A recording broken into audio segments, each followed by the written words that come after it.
Salut les gens, bienvenue à bord de la boîte à outils photo de Champix. Aujourd'hui, au sein de cette vidéo, nous allons tester le sac à dos de marque F-Stop modèle Shuka.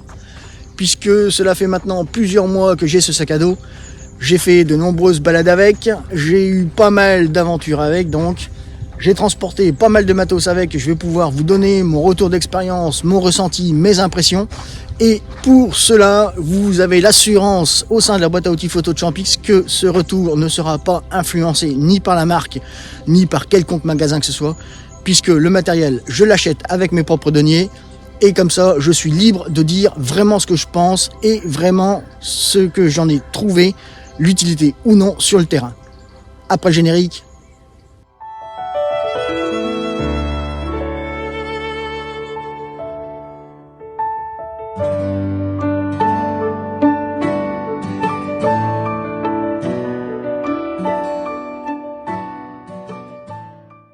Alors, comme je vous l'ai énoncé en introduction, nous allons au sein de cette vidéo parler du sac à dos de marque F-Stop modèle Shuka. Je vais vous donner mon retour d'expérience puisque j'ai acheté ce sac à dos au mois de mai. Donc cela fait maintenant presque 5 mois que j'ai ce sac à dos. J'ai passé mes vacances avec, j'ai fait quelques randonnées avec qui m'ont bien aidé à me faire une idée du sac à dos et de ses capacités. Et ainsi de sa robustesse, de son confort et autres. Nous allons voir tout cela au sein de cette vidéo dans quelques minutes. Pour le moment, comme je vous l'ai dit en introduction, je ne suis pas astreint à un cahier des charges et à respecter certaines données puisque le matériel, je l'achète, je le paye avec mes propres deniers. Donc à ce niveau-là, je suis libre de tout commentaire qui pourrait plaire ou déplaire à ces marques, mais cela n'engage que moi, bien évidemment. Et auquel cas, vous êtes libre de vous faire votre propre opinion. Mais n'empêche que je suis honnête avec vous et je vous dis ce qu'il en pense, ce que moi j'en ai ressenti et comment je l'ai vécu. Écoutez, nous allons nous approcher de là-bas. Je vois que quelque chose a été mis en place. Je pense que j'ai préparé le terrain avant de faire cette vidéo. Donc nous allons nous rapprocher de la zone et faire ce retour d'expérience sur le terrain de ce sac à dos. À tout de suite.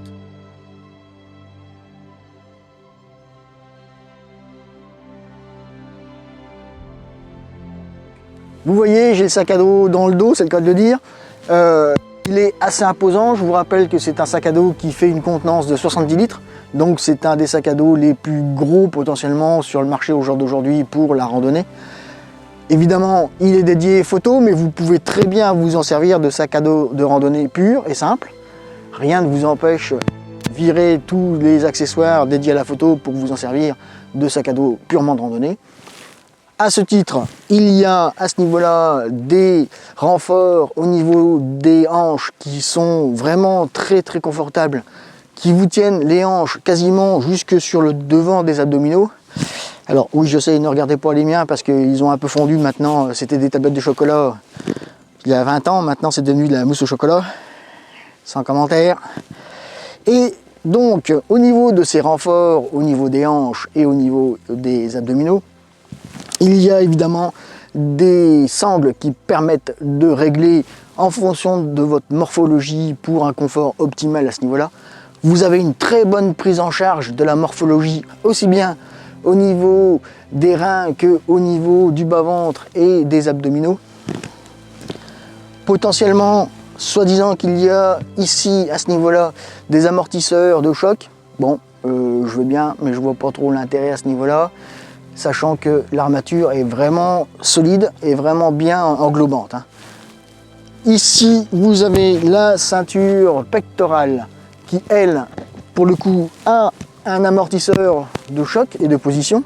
Donc, comme vous pouvez le voir ici, c'est un petit élastique qui vient renforcer et amortir les mouvements parasites du sac à dos.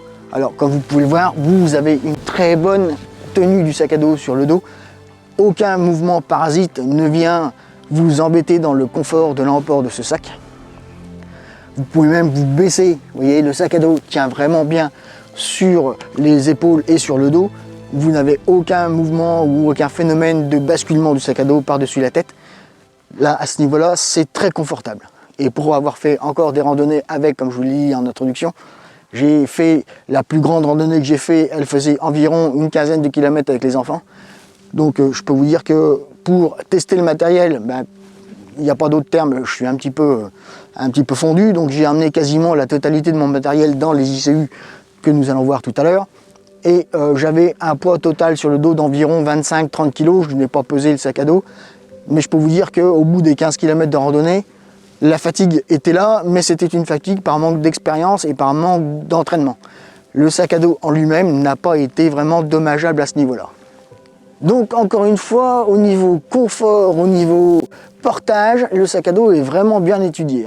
Surtout qu'ici, vous verrez tout au long de la démonstration du sac à dos et de sa présentation, je vais vous montrer tout un tas de choses. Mais ici, vous avez potentiellement à ce niveau-là un harnais, voyez, de chaque côté, qui vous permet d'emporter alors peut-être une toile de tente, peut-être un duvet, peut-être le tapis de sol. Là, ce sera à votre convenance. Sachant que la marge entre le sac à dos et la nuque est quand même assez dégagée. Vous avez une dizaine, peut-être une quinzaine de centimètres grand maximum. Et là, vous pourrez emporter quelque chose qui vous permettra d'y avoir accès ultra rapidement, puisque c'est en dehors du sac à dos et vous n'aurez quasiment rien à faire pour pouvoir y accéder sans aucun problème. Attention par contre à ce que ce ne soit pas trop volumineux, parce qu'encore une fois, c'est juste derrière la nuque. Et à ce titre-là, vous pourriez avoir un inconfort assez important si vous avez quelque chose qui vient un petit peu vous démancher la nuque de son axe normal. À présent, donc, nous allons regarder un petit peu ce sac à dos dans son ensemble. Il est truffé de poches. Il y a des poches partout dans tous les sens. Alors, avant de parler des poches, nous allons parler du sac à dos dans sa conception globale. Le sac à dos est étanche, nous allons dire à 90%, puisque le tissu qui compose ce sac à dos est déperlant. Et donc il va de ce fait éviter que l'eau pénètre à l'intérieur. J'ai pu, au cours de mes essais, faire une petite randonnée pour aller observer le martin pêcheur sous une pluie, alors pas battante, mais assez, ce que l'on appelle nous chez nous une bruine assez soutenue. Et je peux vous dire que le sac à dos, lorsque je suis arrivé sur mon lieu d'observation du martin pêcheur, lui était mouillé, mais l'intérieur était complètement sec. Et au niveau des coutures, c'était sec, il n'y avait pas eu de pénétration d'eau.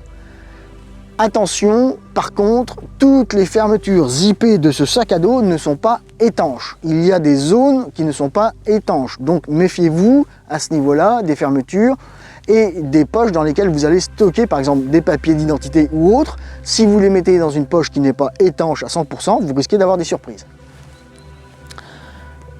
Donc le sac à dos et ses poches, ses fourre-tout, comme je vous l'ai dit, il y en a partout dans tous les sens. La première des poches, c'est sur le rabat supérieur du sac à dos. Vous avez pas moins de 4 poches sur ce rabat. La première des poches, elle, c'est la poche supérieure qui est zippée étanche. À l'intérieur de celle-ci, vous avez une poche sur le rabat de la poche avec un filet qui va vous permettre de maintenir à l'intérieur de la poche les accessoires que vous allez y mettre. Et de ce fait, vu qu'il est, comme vous pouvez le voir, un petit peu aéré ce filet, vous allez pouvoir voir ce que vous avez déposé à l'intérieur de cette poche sans avoir à l'ouvrir, ce qui est quand même très confortable d'utilisation. Ensuite, vous avez une troisième poche dans la poche, là toujours le même principe, un filet qui va venir un petit peu bloquer ce que vous allez mettre à l'intérieur. Le filet n'est pas occultant, donc vous allez pouvoir voir sans avoir à ouvrir la poche ce qu'il y a à l'intérieur. Donc vous voyez à l'intérieur de cette première poche, vous avez une poche, 2 poches, 3 poches et 4 poches. Là, je peux vous dire que le volume de cette poche est équivalent grosso modo à 15 litres. Pour vous donner un ordre d'idée, je peux y stocker mon iPad professionnel sans aucun souci. Et mon iPad professionnel a une coque de protection qui est assez imposante. Il rentre ici sans problème. La deuxième poche, quant à elle, elle est sur le devant et vous voyez, elle aussi est zippée étanche.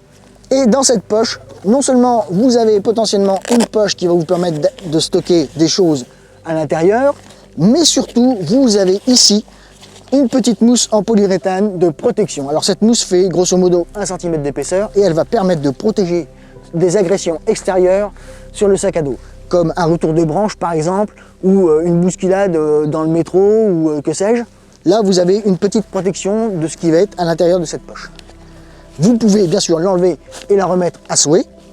Personnellement, moi je vous conseille de la laisser en permanence, parce que si vous l'enlevez et que vous oubliez de la remettre et que vous prenez un coup, ça serait dommage. À l'intérieur de cette poche, vous voyez, vous avez quand même une très grande poche qui permet de stocker un magazine. Et dans cette poche, vous avez encore une poche, toujours le même principe avec un filet non occultant qui vous permet de voir ce que vous avez déposé à l'intérieur sans avoir à l'ouvrir forcément. Et grosso modo, moi j'y ai déjà stocké mon ordinateur portable. Alors je préfère ne pas le stocker vraiment ici parce que lorsque j'emmène une poche à eau, eh bien la poche à eau je la mets dans une poche à l'intérieur du grand sac à dos.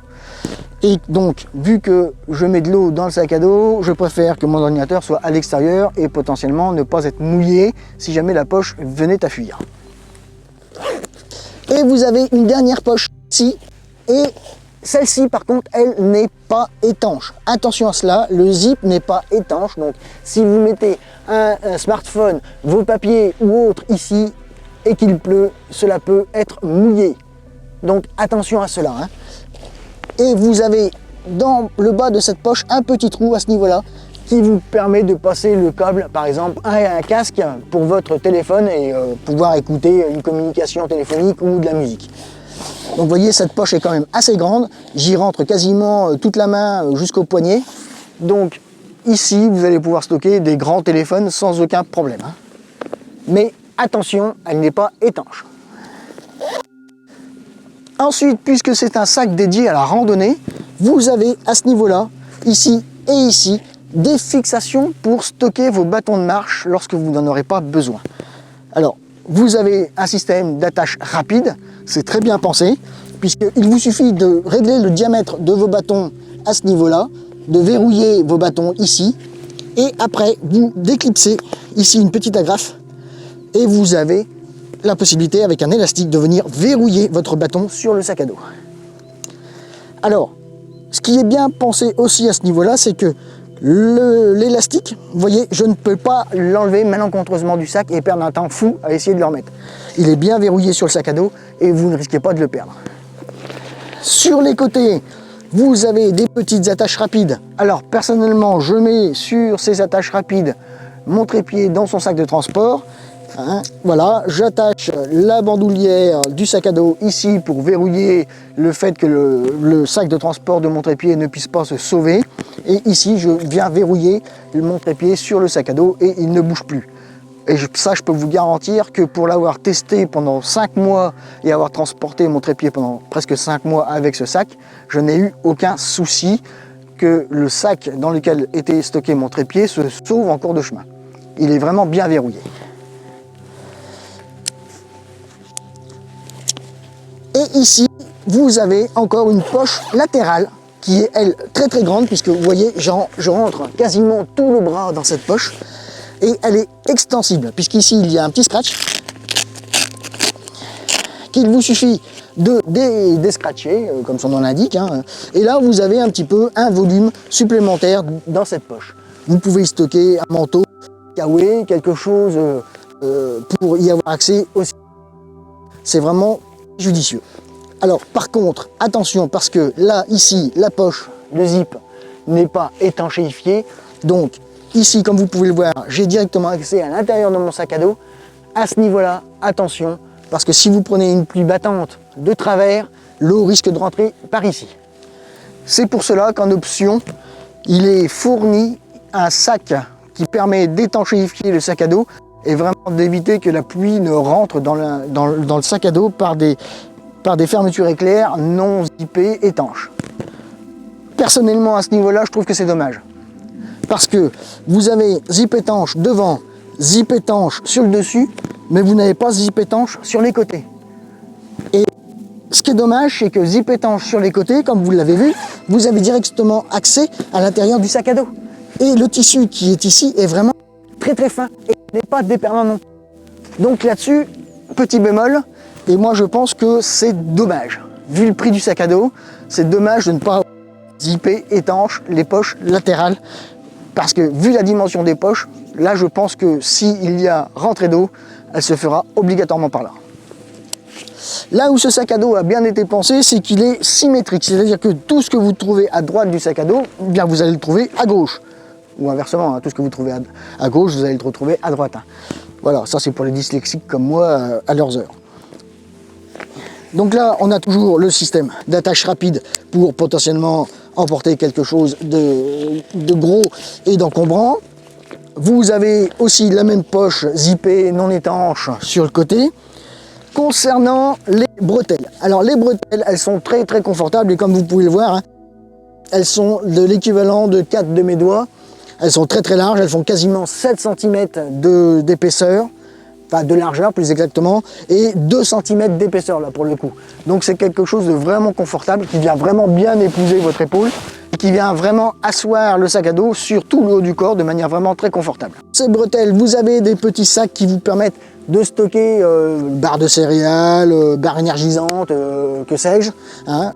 Le tissu est un peu plus occultant, donc vous avez peut-être un petit peu plus de mal à voir son contenu, mais n'empêche que nous pouvons quand même entreapercevoir ce qu'il y a à l'intérieur. Vous avez des systèmes d'anneaux en fer pour pouvoir amarrer des supports quelconques, donc là c'est très intéressant. Et ensuite vous pouvez voir la morphologie de la bretelle en elle-même. Hein. C'est pas une bretelle droite comme nous pouvons trouver sur beaucoup des sacs à dos, que ce soit de randonnée ou autre. La bretelle, elle part vraiment un petit peu, nous pourrions dire en S ou en L plus exactement. Et là la bretelle, elle vient vraiment bien épouser le haut du corps et vraiment bien venir s'insérer dans le bas du dos. Hein. À ce niveau-là, il n'y a aucune gêne et aucun inconfort. C'est vraiment bien pensé et je peux vous garantir que même si je n'ai fait que des petites randonnées de 15 km, là, le sac épouse encore une fois vraiment bien votre système dorsal. Hein. Donc vu que le sac a une symétrie comme nous l'avons vu tout à l'heure, vous retrouvez exactement de l'autre côté la même chose. À ceci près, vous avez ici sur la ceinture pectorale un système de clip. Alors là par contre pour le coup c'est du plastique, il faudra peut-être faire attention dans son utilisation, mais vous avez potentiellement ici possibilité de venir y accliper quelque chose qui pourrait vous être utile rapidement. Avant de vous parler de l'intérieur du sac à dos, là en voyant l'extérieur, il me vient un petit peu aussi une constatation malheureuse, c'est-à-dire que la poche dorsale, vous voyez, pour accéder au matériel photographique qui pourrait être à l'intérieur du sac à dos, elle a un petit souci de fonctionnement parce que je trouve que c'est un petit peu désobligeant pour vous indiquer, vous voyez ici, il y a potentiellement la fermeture éclair qui fait donc tout le tour de la poche évidemment, et ce débord fait quasiment 2 cm à 2 cm et demi par rapport au sac à dos. Alors cela pourrait être un avantage par rapport au confort d'emport du sac à dos, mais il n'en est rien parce que cette poche a la fâcheuse tendance, comme toutes les poches dignes de ce nom et conçues de cette façon, et ben elle va rentrer à l'intérieur du sac à dos. Et voilà, vous avez ce phénomène qui va arriver, qui va un petit peu casser le confort du haut du sac à dos par rapport à votre dos. Et c'est un petit peu déplaisant à ce niveau-là, mais bon, c'est comme ça. Qu'est-ce que vous voulez, nous n'y pouvons rien. Ceci dit, c'est d'autant plus un inconvénient que lorsque vous voulez ouvrir après votre sac à dos, vous voyez, la fermeture, elle bloque. Donc il faut ouvrir le sac à dos, pousser sur la poche, la faire ressortir, et là à ce moment-là, effectivement, vous pouvez ouvrir correctement votre sac à dos. C'est un petit peu dommage. Puisque je suis sur cette poche, et je reviendrai tout à l'heure à l'intérieur, vous avez sur cette poche, à l'intérieur, des petits supports pour mettre des accessoires rapides. Hein. C'est un petit peu le même fonctionnement que sur les sacs à dos Love Pro de la série Technics. Vous avez ici le même système d'attache pour des accessoires.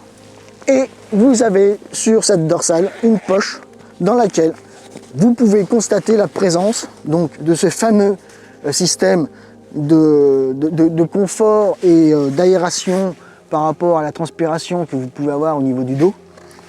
Vous avez une grosse mousse puisque au plus petit elle fait grosso modo 2 cm et au plus gros elle va faire 3 cm. Donc vous voyez, au niveau du confort à ce niveau là ça a été très bien pensé. Par contre le seul petit bémol c'est qu'avec ce phénomène de glissement au niveau de la fermeture éclair, eh bien nous perdons un petit peu le bénéfice de la ventilation à ce niveau là par rapport à la transpiration. En plus du manque d'efficacité par rapport au confort. Alors dans la petite poche qui est ici, hein, par contre, vous voyez, alors vous ne voyez peut-être pas, mais je mets allègrement ma main jusqu'au poignet. Donc la poche là est quand même assez volumineuse, vous pouvez emporter quand même quelque chose d'assez important à l'intérieur, comme un portefeuille ou des papiers pour pouvoir y accéder rapidement après de manière un peu plus sécurisée. Pour finir, à l'intérieur du sac à dos, chose assez inédite dans les sacs de transport de randonnée, c'est que vous avez ici, je vais vous montrer, voilà, vous voyez une armature en aluminium doublée d'un panneau, je dirais en PVC, qui vient renforcer la rigidité au niveau lombaire du sac à dos. Donc à ce niveau-là, vous n'aurez aucune déformation engendrée par le matériel dans le sac à dos. Lorsque vous remplissez votre sac à dos, peut-être que vous ne ferez pas attention comment vous allez mettre votre matériel ou autre. Et dans ce cadre, le sac à dos peut être déformé et nous pouvons avoir des zones d'inconfort dans le dos, puisque à certains endroits, il va y avoir quelque chose qui va ressortir et venir vous appuyer sur un côté du dos, ce qui est très désagréable et très inconfortable. Donc grâce à ce système, par contre, qui est très bien pensé, très bien réfléchi, vous avez la rigidité complète de l'arrière du sac à dos, ce qui évite toute déformation et tout inconfort et potentiellement tout désagrément de transport par rapport au sac à dos. Donc, vous voyez toujours le même principe. Par contre, après, dans le dos, vous avez cette petite mousse en polyuréthane qui vient un petit peu compenser le problème de confort et d'amortissement des mouvements parasites du sac à dos. C'est quand même un plus, et c'est un plus appréciable, notamment dans la randonnée. À l'intérieur de la grande poche, évidemment, bon, là vous avez grosso modo l'équivalent de 50 litres pour remplir votre sac à dos avec différents accessoires de randonnée ou non. Vous avez ici, à ce niveau-là, un petit rabat élastique qui vient fermer une grande poche intérieure. Et la grande poche intérieure, je vais essayer de vous la montrer, sinon je vous la mettrai en commentaire, enfin en illustration des vidéos. Vous voyez, elle est vraiment très grande, puisque j'y stocke mon ordinateur. C'est un 16 pouces et je le stocke facilement à l'intérieur de cette poche. Et lorsque je ferme le rabat, tac, vous voyez, hop, c'est fermé. L'ordinateur n'a pas la fâcheuse tendance de vouloir sortir de la poche sur des mouvements parasites du sac à dos. De plus, au niveau de cette poche, vous avez encore une fois une petite poche, mais dans cette petite poche, vous avez toujours ce même principe de mousse que vous voyez ici, qui vient encore une fois rigidifier le sac à dos, mais aussi qui vient augmenter la protection du matériel et un petit peu éviter tout parasite que pourrait subir le sac à dos par rapport aux agressions extérieures. Alors là, cette grande poche, personnellement, je vous invite à ne rien y stocker puisqu'il y a cette mousse de protection. Mais à côté de ça, vous voyez, voilà, j'y rentre quasiment le bras jusqu'au fond du sac à dos. Hein. Donc c'est quand même une qui est très très grande. Alors, rien ne vous empêche par contre d'y stocker par exemple des magazines ou des feuilles ou quelque chose qui ne risque rien et qui ne va pas empêcher le fonctionnement de cette mousse absorbeur de choc. C'est un sac à dos de randonnée, donc à ce titre-là, vous avez ici, sur le côté, vous voyez, où c'est marqué H2O, une petite passerelle, nous allons dire, qui vous permet de faire passer votre pipette de poche à eau. Et donc, comme je vous ai dit tout à l'heure, moi la poche à eau, je la mets à l'intérieur dans cette poche-là, puisque avec le scratch, là, je verrouille la poche à eau et elle ne bouge plus. Le petit bémol quand même, c'est pour un sac à dos de randonnée. Alors moi vous verrez, j'ai acheté quasiment 90% des options livrables avec le sac à dos. J'en ai eu pour un budget aux alentours de 800 €. Ce que je trouve dommage, c'est qu'un sac à dos dédié randonnée photo, avec tous les accessoires que nous allons voir dans quelques minutes, il n'y ait pas une poche à eau de fournie avec. C'est un sac de randonnée. Vous le vendez pour la randonnée. Alors, je veux bien qu'il soit dédié photo, mais pourquoi vous vendez des sacs pour transporter des accessoires photo? Pourquoi vous vendez des sacs pour transporter des vêtements? Pourquoi vous vendez des protections anti-pluie? Mais pourquoi vous ne vendez pas de poche à eau? Là, je ne m'explique pas. Vous prévoyez l'insertion d'une poche à eau dans le sac à dos, mais vous ne mettez pas de poche à eau avec. Bon, peut-être, vu la conjoncture, le coût d'une poche à eau serait supplémentaire. À côté de ça, je pense que pour 800 € l'investissement, une poche à eau, ça serait judicieux. Surtout une poche à eau, moi j'en ai acheté une sur Amazon. Alors, je suis désolé, j'ai acheté sur Amazon. J'ai acheté une Camelbag de 3 litres, elle m'a coûté 30 €. Sans commentaire. Revenons à nos moutons. Donc, vous voyez, pour le sac à dos, dernier point que nous pouvons soulever sur ce sac à dos, vous avez ici des petites anses de transport supplémentaires pour pouvoir manipuler le sac à dos autrement que sur les épaules. Vous avez bien évidemment l'anse de transport verticale et vous avez l'anse de transport horizontale pour le sac à dos. Vous pouvez voir que le sac à dos, une fois vidé de tout son contenu, est quand même assez plat. Il ne prend pas de place et tient allègrement dans une valise. Ce que je ne vous ai pas dit, c'est que le sac à dos vide pèse 2,1 kg. C'est quand même très léger pour un sac à dos. Et c'est remarquable et à souligner, pour une fois, il est dédié randonnée. Alors, pourquoi j'insiste sur le fait qu'il soit dédié randonnée? Parce que je m'en suis servi une fois pour effectuer un reportage photo, un dimanche après-midi. Et je peux vous garantir que là, effectivement, la configuration que j'avais optée pour ce sac à dos, c'était à oublier. Je vous montrerai dans quelques instants pourquoi.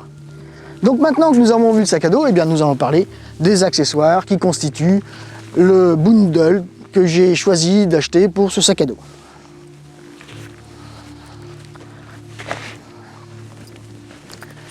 Alors, vous avez, comme vous pouvez le voir dans ce bundle, 3 ICU, c'est les petites valisettes noires qui sont ici.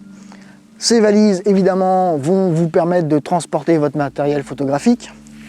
Vous avez 3 petites sacoches de différentes tailles, elles aussi, small, medium, large, qui vont vous permettre de transporter vos vêtements pour la randonnée.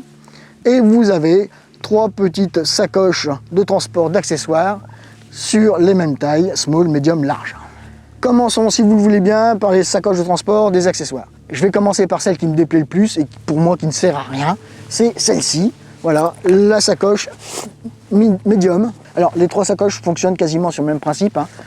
Vous avez une sacoche comme celle-ci par exemple qui fait 7 cm d'épaisseur, vous l'ouvrez et elle ne fait plus que 3,5 cm d'épaisseur de chaque côté. Ça, sur le fait, c'est pas trop grave. Le problème, c'est à ce niveau-là. Comme vous voyez, vous avez une poche zippée avec un filet non occultant qui vous permet de voir le contenu sans avoir à l'ouvrir. Encore une fois, ça c'est très bien. Mais le souci, c'est que, vous voyez, je vais ouvrir cette poche. Et voilà. Alors, les intercalaires font grosso modo 2 cm, 2 cm et demi de hauteur.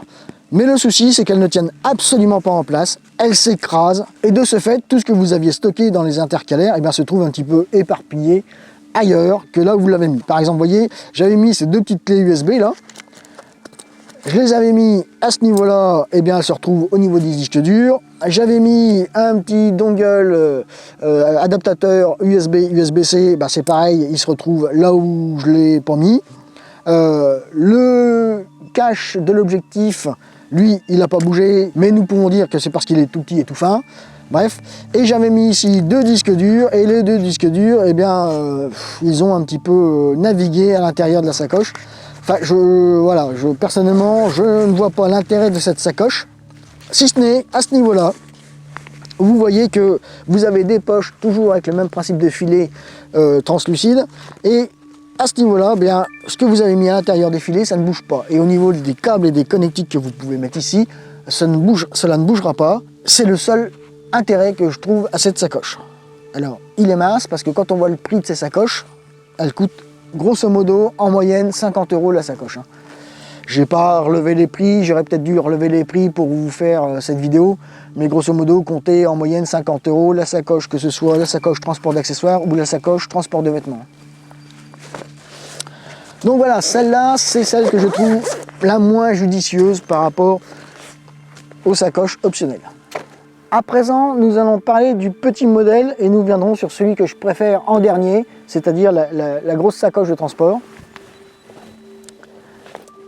Le petit modèle de transport d'accessoires, bah, même fonctionnement que les deux autres, hein. Vous ouvrez la sacoche, elle se sépare en deux. Alors pour le coup ici, par égal. Vous avez dans cette petite sacoche, moi ce que j'affectionne, c'est les deux petits filets de transport pour mettre des câbles. Et ici, toujours même principe, le filet qui permet de voir à l'intérieur de cette pochette sans avoir à l'ouvrir.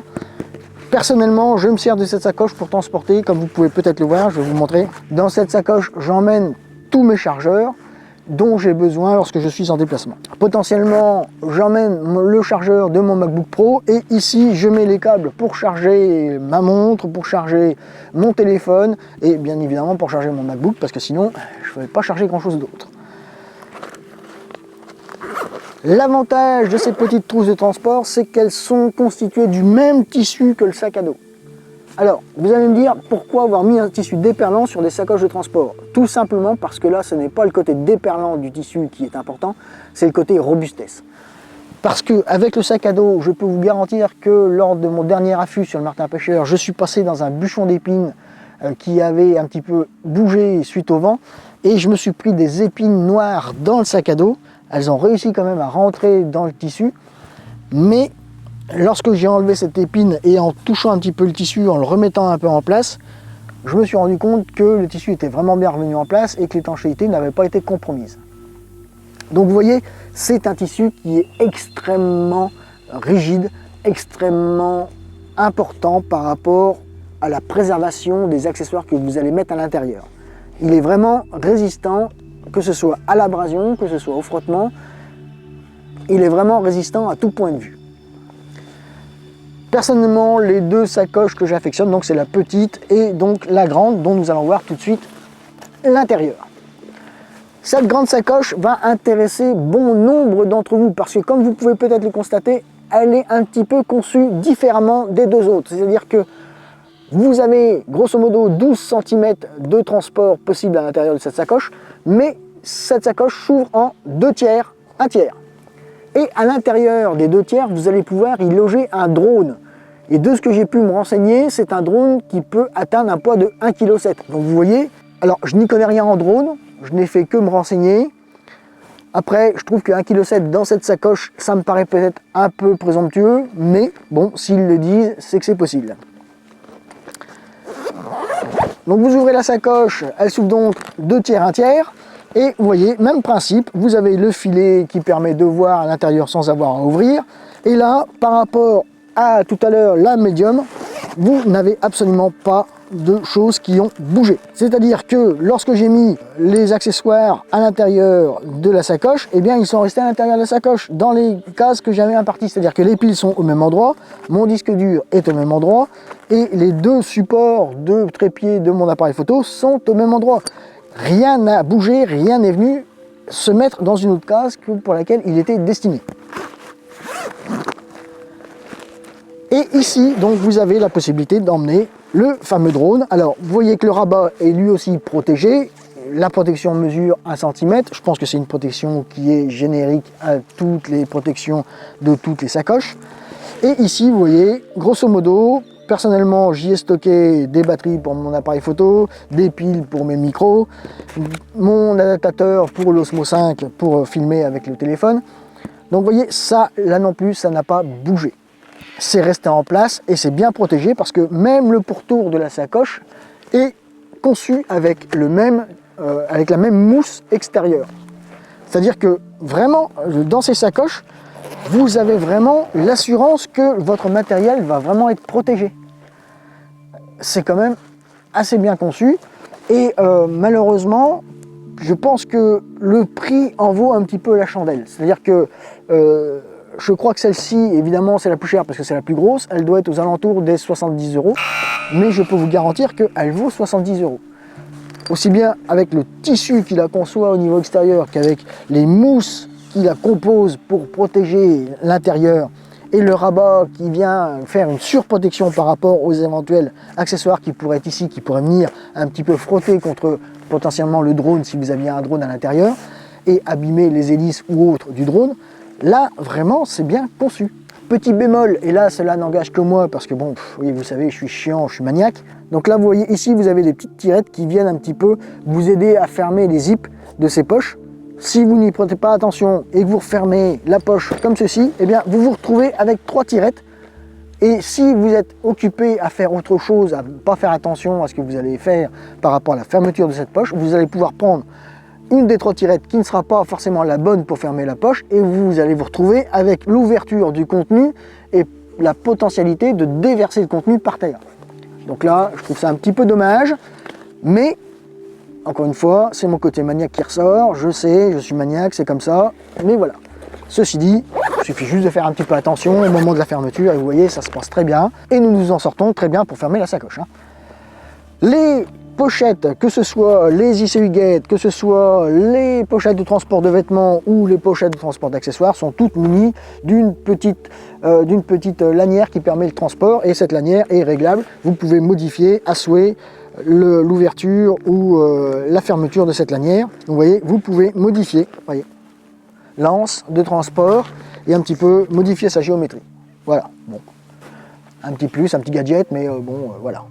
Alors, ce que je comprends pas, c'est pourquoi avoir fait des gadgets de ce style-là et pas avoir fait certaines poches zippées étanches. Je suis pas ingénieur. À présent, parlons des pochettes de transport des vêtements.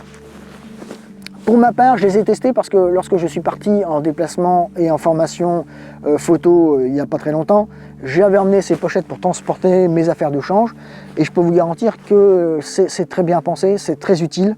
Je suis très content de mon achat à ce niveau-là. Alors, il y a donc 3 modèles, vous avez compris le principe. Small, medium, large. Dans la small qui est là-bas, vous allez pouvoir emporter l'équivalent de 2 gros t-shirts, pardon. Dans la medium, vous allez pouvoir emporter l'équivalent de 3 gros t-shirts. Et dans la large, ici, vous allez pouvoir emporter l'équivalent de 4 pullovers. Alors certes, les pullovers vont être un petit peu tassés, mais j'ai fait l'essai, ça tient, c'est quand même pratique. Personnellement, si vous partez, je dirais, faire une randonnée aux intersaisons, attention, vous allez être limité dans la durée de votre randonnée par rapport à la potentialité d'emport d'affaires de change. Puisque si vous partez l'été, je dirais qu'avec ces 3 modèles, vous avez potentiellement 5 à 6 jours de possibilité de change en portable. Si vous partez en intersaison, voire en hiver, ce délai de 5 à 6 jours à l'été va se réduire à 2 à 3 jours en hiver et peut-être 3 jours à 4 jours en intersaison, puisque les vêtements que nous allons emporter sont beaucoup plus épais, sont beaucoup plus techniques et que ces pochettes, elles sont conçues et elles ont leur limite de transportabilité, bien évidemment. Et ce qu'il ne faut pas absolument perdre d'idée, c'est que ces pochettes ont été prévues pour une morphologie qui va s'insérer dans le sac à dos. Si vous emportez plus d'affaires que la pochette ne peut en contenir théoriquement, vous allez avoir une déformation de ces pochettes et potentiellement vous allez avoir une perte d'espace dans le sac à dos et une perte de volume par rapport à la capacité d'emport du sac à dos. Ne perdez pas de vue cette idée. Par contre, le tissu de ces pochettes de transport des vêtements, il est très très léger, il est très très fin et attention, il n'est pas déperlant. Donc c'est à dire que si vous l'exposez aux intempéries, le contenu risque d'être mouillé parce que l'eau va pénétrer à l'intérieur, c'est sûr à 100%. Donc voilà, par rapport aux pochettes de transport, que ce soit des vêtements ou des accessoires, maintenant nous allons parler des ICU Gates. Alors les ICU Gates, comme les autres, 3 modèles, small, medium, large. En fonction de la taille de l'ICU Gates, vous allez pouvoir emporter ou non plus ou moins de matériel. À savoir que la petite est prédestinée à emporter un boîtier plus un 70-200 par exemple, potentiellement un 24-70 ou un objectif de ce style, mais vous ne pourrez pas emporter plus d'accessoires. Si vous optez pour emporter le 70-200, le boîtier plus le 24-70, vous allez peut-être avoir des difficultés pour insérer des batteries et un chargeur de batterie à l'intérieur. Donc auquel cas, il faudra peut-être penser à investir dans ce genre de pochette pour transporter les accessoires que vous ne pourrez pas mettre dans l'ICU. Personnellement, je pense que le fait d'emporter des accessoires dans l'ICU, c'est potentiellement une petite erreur tactique, puisque nous avons à disposition des pochettes de transport d'accessoires qui sont prévues pour et dans lesquelles vos batteries, vos chargeurs et tout ce qui s'ensuit seront très très bien protégés, aussi bien que dans l'ICU. La petite ICU fait une dimension de 30 cm par 20 cm de profondeur sur 20 cm de large. Donc vous voyez, ce n'est pas gros et cela permet juste d'emporter un petit peu de matériel avec nous. La médium, elle, fait 40 cm de hauteur sur 30 cm de large et 20 cm de profondeur. Donc là, vous pourrez emporter un ou deux boîtiers, plusieurs objectifs type 70-200, 100-400, voire même peut-être le 200-600. Après, il suffit juste de jouer au Tetris à l'intérieur et vous pourrez stocker ce que vous voulez. Vous avez un petit peu plus de capacité d'emport. Et la grande ICU, elle mesure 50 cm de hauteur par 30 cm de largeur sur 20 cm de profondeur. Mais vous voyez, ces ICU ont un point commun. Elles mesurent toutes 30 cm de largeur. Effectivement, parce qu'il faut qu'elles viennent se tenir dans le sac à dos.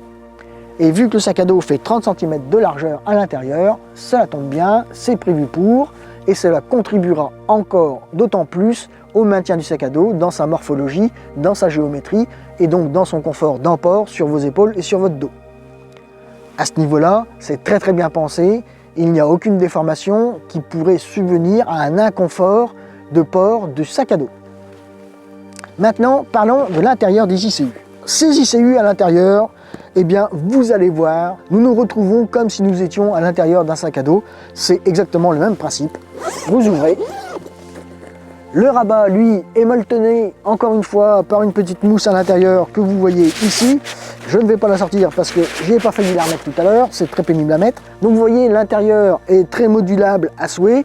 Il vous suffit pour cela de déplacer des petites entretoises qui sont comme ça, avec du velcro, scratcher, décratcher, déplacer, pour pouvoir moduler l'intérieur comme bon vous semble. Avec, vous avez de livret des petits élastiques qui vous permettent de verrouiller le positionnement du matériel. Alors, vous avez ici les élastiques qui sont, je dirais, de taille petite pour venir bloquer tout ce qui pourrait être boîtier, par exemple, ou petits objectifs.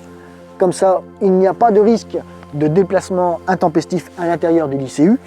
Et ensuite, vous avez des gros élastiques qui sont ici, vous voyez, et dans lesquels vous avez la possibilité de venir insérer le pied de votre objectif. Ce qui fait qu'une fois que vous avez votre objectif à l'intérieur, il ne va pas bouger, il ne va pas non plus lui avoir des mouvements parasites, et le pied n'aura pas la fâcheuse tendance de venir bouger et de venir taper sur les côtés des entretoises, et peut-être venir ainsi abîmer ces entretoises.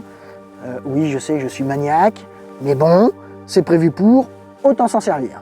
Surtout que c'est livré avec, donc vous l'avez payé. Ici, vous trouvez le vêtement de pluie du sac à dos, parce que comme vous le savez tout à l'heure, je vous l'ai dit, il y a certaines zones qui ne sont pas étanches du sac à dos. Donc ici, vous avez la capote anti-pluie qui vient se serrer directement sur le sac à dos. Alors là, moi je l'ai mise dans mon ICU, mais vous pouvez très bien la mettre dans une poche d'accès rapide de votre sac à dos. Ce que je ne vous ai pas dit, c'est que les ICU ont un poids pour la petite de 420 grammes, 790 grammes pour la moyenne et environ 1 kg pour la grande. Elles sont toutes conçues de la même façon, les ICU. Vous avez le rabat qui est molletonné, vous avez à l'intérieur les entretoises que vous pouvez déplacer à souhait comme bon vous semble par rapport à la géométrie que vous voulez. Vous voyez, je vous montre encore une fois les petits élastiques qui sont fournis avec ici le petit trou pour venir mettre le pied de l'objectif. C'est quand même bien pensé, de toute manière c'est le même principe de fonctionnement que tout bon sac à dos de reporter photo. Après là-dessus rien n'a changé, rien de neuf à l'horizon. Gros bémol au niveau du fonctionnement des ICU et du sac à dos. Pourquoi je vous ai dit en début de vidéo qu'il fallait éviter d'emmener le sac à dos en reportage photo avec vous? Eh bien je vais vous montrer pourquoi tout de suite. Alors je vous montre l'inconvénient de l'ICU grand modèle. Alors on va secouer un peu, on va éviter de rentrer trop de caqueugne à l'intérieur du sac à dos. Nous faisons attention au sens d'ouverture de l'ICU parce que je vous rappelle que l'ouverture est dorsale. Vous voyez, l'ICU rentre très bien dans le sac à dos, il n'y a pas besoin de forcer comme un bœuf. Par contre, là, à ce niveau-là, c'est très bien pensé. Je vais fermer ma poche, je mets le sac à dos et nous voilà partis en randonnée, ou plus exactement en reportage photo, comme je vous l'ai dit. Nous arrivons sur le lieu de notre reportage photo, et là maintenant, je vais aller chercher mon matériel. Donc voilà. Alors, par chance, la pochette dorsale ne s'est pas rentrée à l'intérieur comme tout à l'heure, comme je vous l'ai dit. Donc là, à ce niveau-là, je vais avoir un gain de temps à l'ouverture. J'ouvre la pochette dorsale et là, les choses se compliquent parce qu'il va falloir ouvrir l'ICU. Alors déjà, il va falloir pêcher sur un côté l'ouverture avec la fermeture éclair. Et là, je ne simule absolument pas la pénibilité de l'ouverture.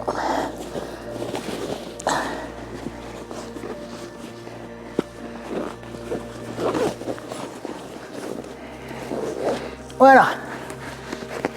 Hop. Comme vous pouvez voir, c'est très pratique. Le souci secondaire par rapport à cette configuration, c'est que vous n'avez pas accès en totalité à l'ICU.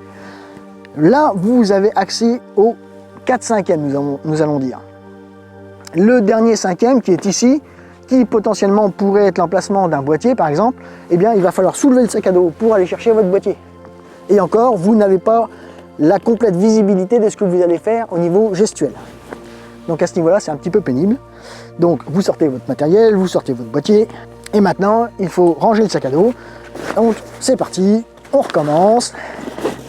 Là vous voyez, c'est un peu pénible.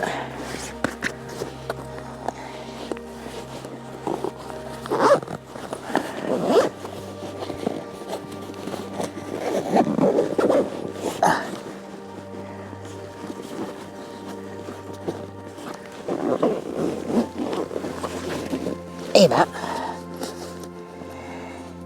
hop, et voilà. Et voilà. Vous avez vu un petit peu le niveau de pénibilité pour accéder au matériel. Et je vous garantis, je n'ai absolument pas simulé le fait que ce soit pénible. Donc maintenant, je vais enlever l'ICU à l'intérieur. Et comme vous avez peut-être pu le constater, j'ai mis des mousquetons sur les petits anneaux métalliques des ICU. Parce que, tout simplement, lorsque vous allez sortir l'ICU de votre sac à dos, plutôt que de tirer sur l'anse et de compresser le haut du sac à dos, parce que si vous tirez sur l'anse, vous voyez, vous avez un phénomène qui vient un petit peu, je vais exagérer le phénomène, vous voyez, vous avez le sac à dos qui vient s'écraser sur le haut, former, comme nous pourrions le dire, un petit triangle, et de ce fait, le matériel qui va être à l'intérieur, à ce niveau-là, va être un petit peu compressé, et vous allez abîmer les mousses de protection qui vont être à l'intérieur. Oui, je sais, je suis maniaque, mais c'est comme ça. Donc en mettant ces petits mousquetons, eh bien j'accède directement sur les côtés de mon ICU, je tire, vous voyez, et je n'ai pas ni déformé ni mon sac à dos, ni les ICU. Cela était un petit peu rapide et un petit peu non contraignant pour défaire mon sac à dos. Par contre, si vous voulez partir en reportage et que vos moyens vous le permettent, vous pouvez acheter la small et la medium et ainsi effectuer cette configuration-ci, c'est-à-dire que vous prenez la medium, vous la mettez au fond en faisant attention au sens d'ouverture. Voilà, tac. Ok. Et vous prenez la small. Et par contre, la small, vous ne la mettez pas dans ce sens-là, mais vous la mettez comme ceci. Je vais vous faire une photo. Et là, comme ça.